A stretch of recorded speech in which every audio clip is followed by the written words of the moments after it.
जय श्री गणेश। नमस्कार, मैं आचार्य संजय द्विवेदी।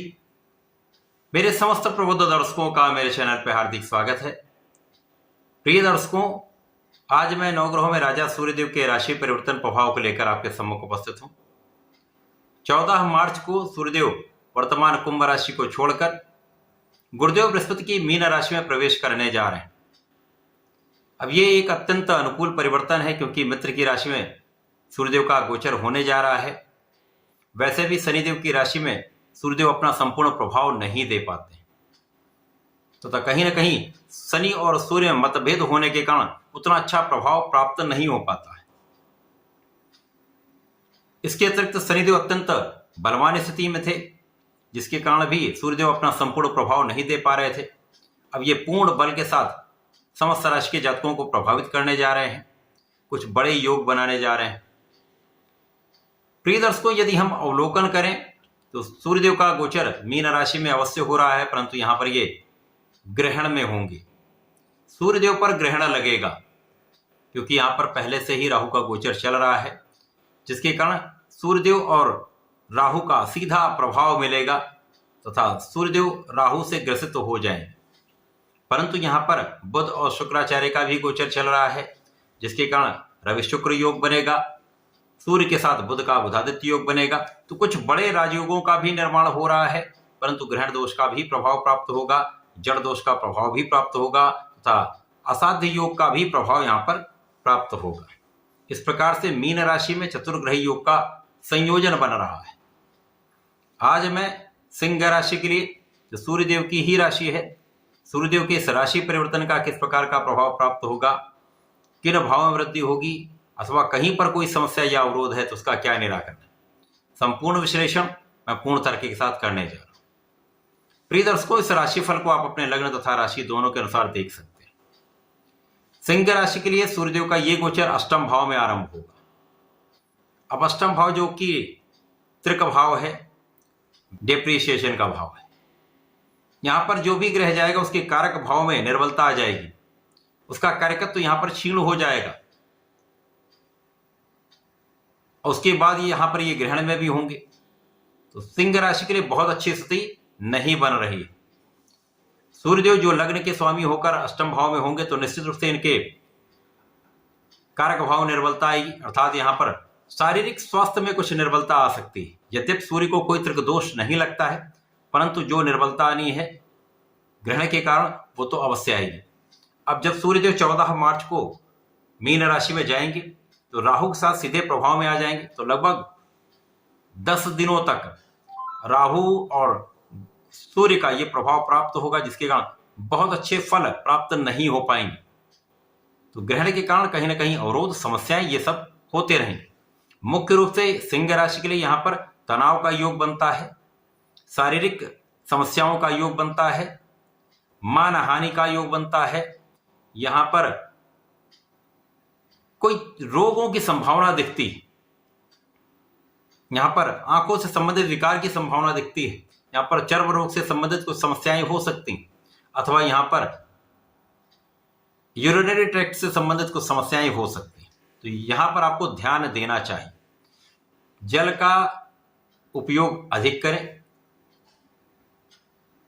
अधिक मात्रा में जल यदि आप पिएंगे तो समस्या कम से कम होगी। अब राहु का प्रभाव सूर्य पर भी होगा, बुध पर भी होगा, शुक्र पर भी होगा। ये चतुर्ग्रही संयोजन बन रहा है अष्टम भाव में, तो इन शुक्र और बुध के कारकत्व के भाव में भी निर्बलता है। अब जो धन के स्वामी बुध हैं वो भी यहां पर अष्टम भाव में है। पराक्रम तथा कर्म के स्वामी शुक्र भी यहां पर अष्टम भाव में है। तो सिंह राशि के समस्या का समय तो निश्चित रूप से यहां पर कर्म क्षेत्र में भी समस्या आएगी। सूर्य के आने के बाद कुछ बेटर होगा, परंतु बहुत अच्छा लाभ यहां पर प्राप्त नहीं होगा। तो कर्म क्षेत्र में आपको पूर्ण निष्ठा के साथ अपने लगे रहना है, पूर्ण रूप से न्यायोचित कार्य करना है, अपने उच्चाधिकारियों से, मैनेजमेंट से, प्रशासन से किसी प्रकार का विवाद नहीं करना है, यहां पर समस्या आ सकती है। इसी प्रकार से अपने सहकर्मियों के साथ एक अच्छा कोऑर्डिनेशन करके कार्य करें, किसी भी प्रकार के वाद विवाद में ना पड़ें, ये कहीं ना कहीं आपके लिए अपयश का कारण बनता है। यद्यपि यहां पर कुछ लाभ भी मिलेंगे, जैसे सूर्यदेव राहु को पार कर जाएंगे तो सूर्य का बल बढ़ने लगेगा, सूर्य के पॉइंट्स भी बढ़ेंगे तो सूर्य का बल बढ़ता जाएगा, जिसके कारण बुधादित्य योग यहाँ पर अष्टम भाव में बहुत प्रभावशाली नहीं होगा। परंतु शुक्राचार्य को अष्टम में बहुत निर्बल नहीं माना गया है।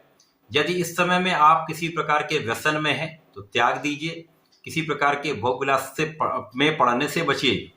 यदि आप ऐसा करते हैं तो इस समय में अचानक धन प्राप्ति का योग बनेगा, धन वृद्धि का योग बन रहा है।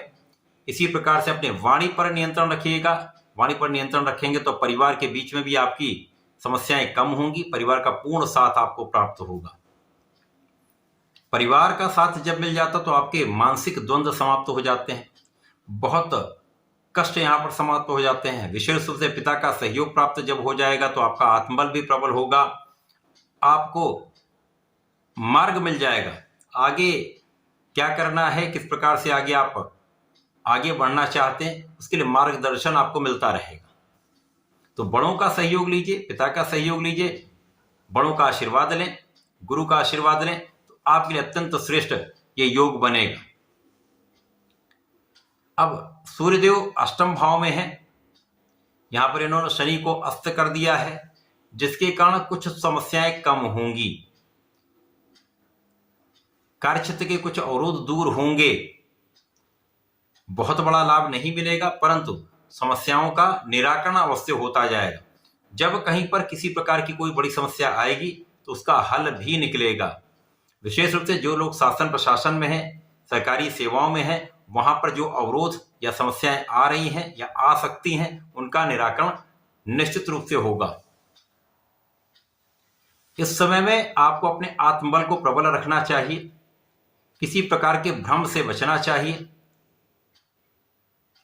इस समय पूर्ण रूप से अपने बुद्धि का उपयोग करना चाहिए, अपने ज्ञान का सर्वश्रेष्ठ उपयोग आपको करना चाहिए। यदि आप ऐसा करते रहते तो समस्याएं कम होती जाएंगी। जैसे सूर्यदेव आगे बढ़ेंगे, लगभग 2 सप्ताह के अंदर ये सूर्य अत्यंत बलवान हो जाएंगे, समस्याओं का निराकरण कर देंगे, बहुत सारे कष्टों का निराकरण कर देंगे, आपकी स्वास्थ्य समस्याओं को कम कर देंगे, कार्यक्षेत्र की बाधाओं को दूर करेंगे तथा धन के मार्ग में आ रही समस्याओं को ये दूर करें। यहां पर आपको धन बचाने का प्रयास करना चाहिए। अचानक धन लाभ होगा परंतु धन यदि आपने सही जगह इन्वेस्ट नहीं किया तो धन हानि की भी संभावना होती। इस पूरे समय में आपको नियमित रूप से भगवान सूर्यदेव की उपासना करनी चाहिए। ओम आदित्याय नमः का अथवा ओम घृणी सूर्याय नमः का जप करना चाहिए, अथवा गायत्री मंत्र का जाप करें, विशेष लाभ मिलेगा। इसी प्रकार से इस समय आदित्य हृदय स्रोतम का यदि पाठ कर लेते हैं, यदि नित्य ना कर पाए तो रविवार कर ले, विशेष लाभ मिलेगा। तब प्रतिदिन भगवान भोलेनाथ पर जलार्चन करके लाल चंदन का अर्पण करें, लाल पुष्प का अर्पण करें तथा नमः शिवाय मंत्र का नित्य जप करें, विशेष लाभ आपको प्राप्त होंगे, समस्याएं दूर होंगी, आगे का मार्ग प्रशस्त होगा। तो ऐसा करके इसका लाभ लें। धन्यवाद, नमस्कार।